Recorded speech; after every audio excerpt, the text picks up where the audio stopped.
Hello and welcome to this video about a simple code snippet for a responsive header menu. In this video, we will be looking at the HTML and CSS code for creating a header with a responsive menu that is easy to use and navigate. The HTML code starts with a header tag that has a class of header. Inside the header, we have an anchor tag with a class of logo that serves as the website's logo. Next, we have an input element with a class of menu btn and an ID of menu btn. This input element is a checkbox that will be used to show and hide the menu when it is clicked. We also have a label element with a class of menu icon that is associated with the input element using the for attribute. The label element contains a span element with a class of navicon that will be used to create a hamburger icon for the menu. Finally, we have an unordered list element with a class of menu. This is where we will add our menu items as list items with anchor tags.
Moving on to the CSS code. We start by styling the header with a white background color and a box shadow effect. The header is also set to be fixed and take up the full width of the screen. The z-index property is used to ensure that the header appears above all other elements on the page. Next, we style the unordered list within the header with no list style and a white background color. We also add some padding and a border to the anchor tags. When a user hovers over an anchor tag or the menu button, we change the background color to a darker shade of blue to provide visual feedback.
Site logo is given a block display, floated to the left, and styled with a larger font size and some padding.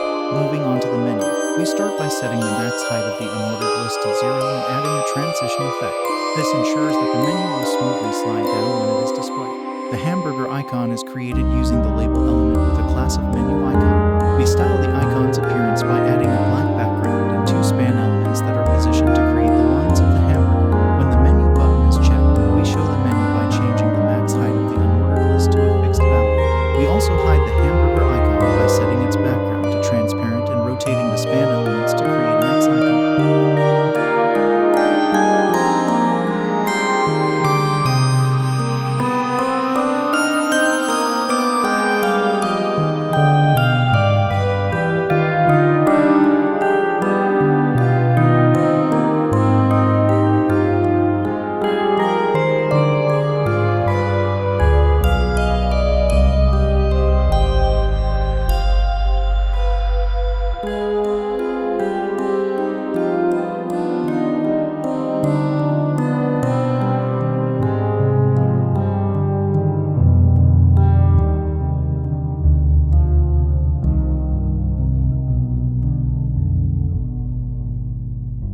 is shown as a horizontal list with list items floated to the left. The menu icon is hidden, and the unordered list is displayed as a block element.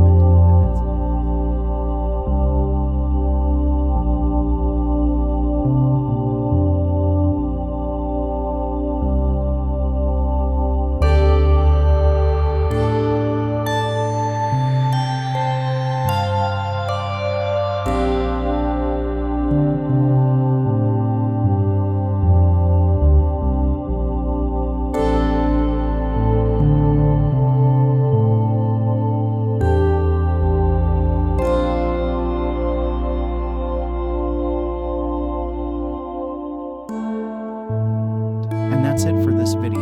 We hope that you found this code snippet helpful for creating a responsive header menu for your website. Remember that you can customize the code to fit your website's design and branding. Thanks for watching, and be sure to subscribe for more code